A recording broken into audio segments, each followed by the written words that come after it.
Hello and welcome to the coolest coast. I'm Tina Prigge and today we are exploring the beautiful west of the lake gardens located right on the Lake Michigan shoreline. The gardens are in full peak bloom thanks to head gardener Don Cisler and his team, and we are going to go enjoy the legacy of John and Ruth West. You're watching the coolest coast.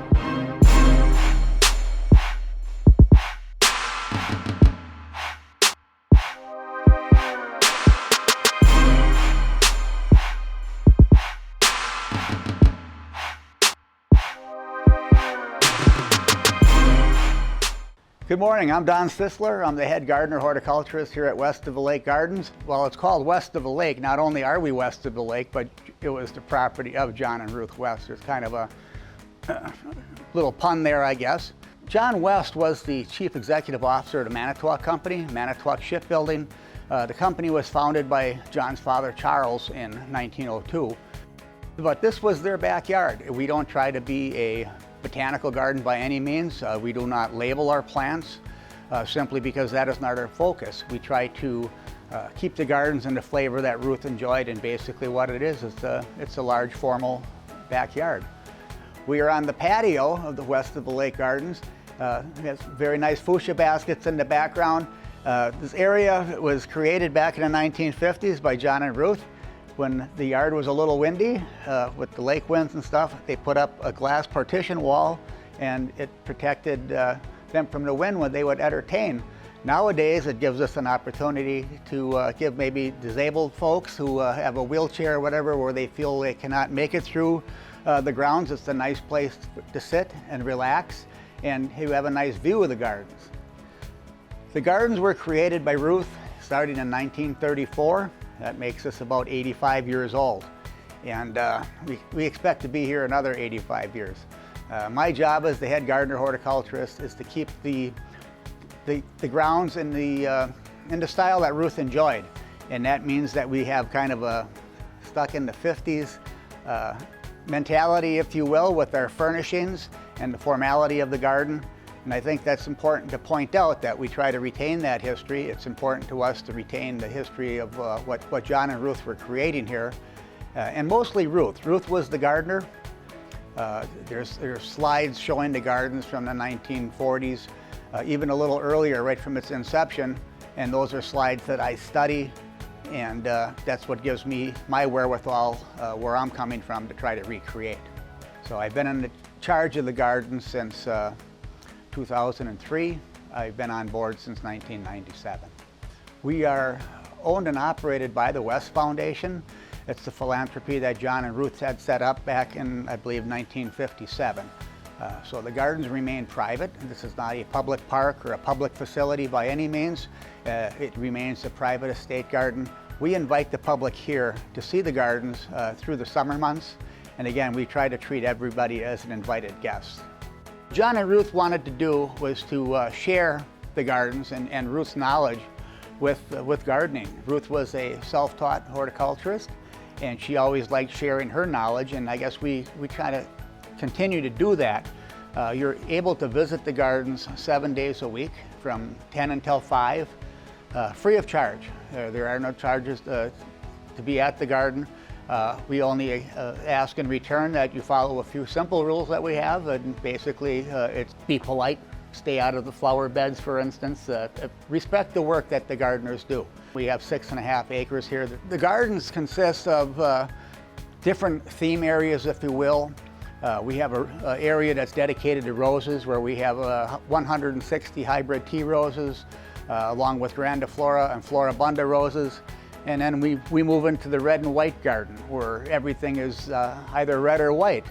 The middle of the yard is the path garden, where the garden pretty much got its start. It was basically a gravel path that led to the lake. And there were 100 tulips on either side of that path.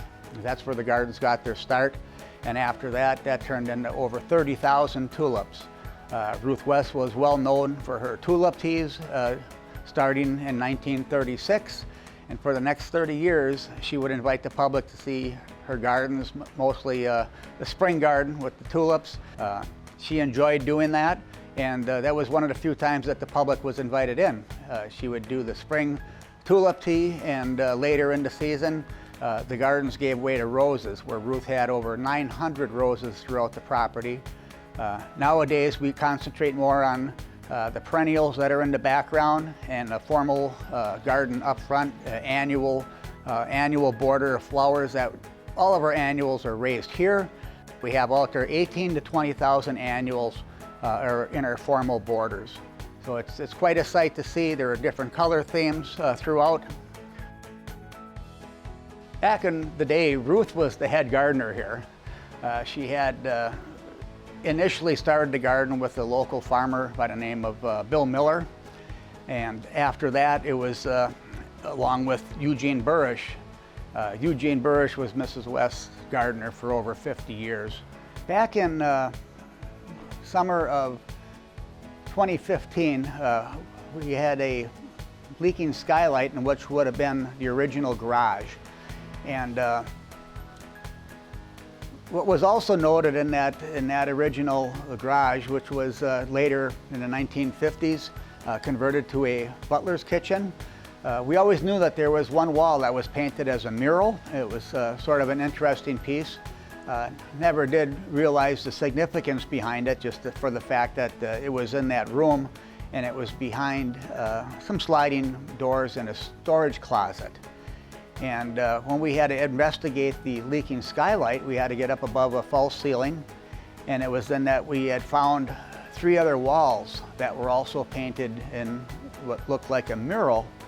One of the board members of the West Foundation, Gail Fox, recognized the fact that this may have very well been a Lester Bentley mural, a very famous Two Rivers artist back in the 1930s and 40s and onward, and he went on to fame and fortune in Connecticut, painting presidential portraits and a lot of other significant work.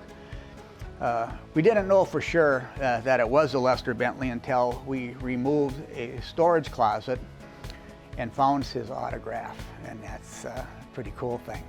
L.W. Bentley, and that lended the authenticity of his work. And it was felt that Lester would have did this work between 1937 and 1939. And this is where Ruth did a lot of her entertaining.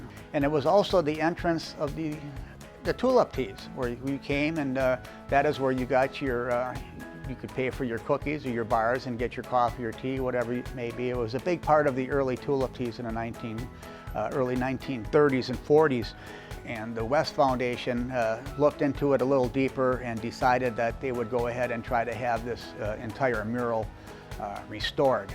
The entire process took about 3 years, and in June of 2019, we have opened the Lester Bentley Mural Room to the public on Saturdays and Sundays from 11 o'clock until 4 o'clock. We pay homage and honor to John and Ruth West and their memory. They still touch so many lives in so many different ways. It's very important, I think, to remember that. And this is a good way to do it at West of the Lake Gardens.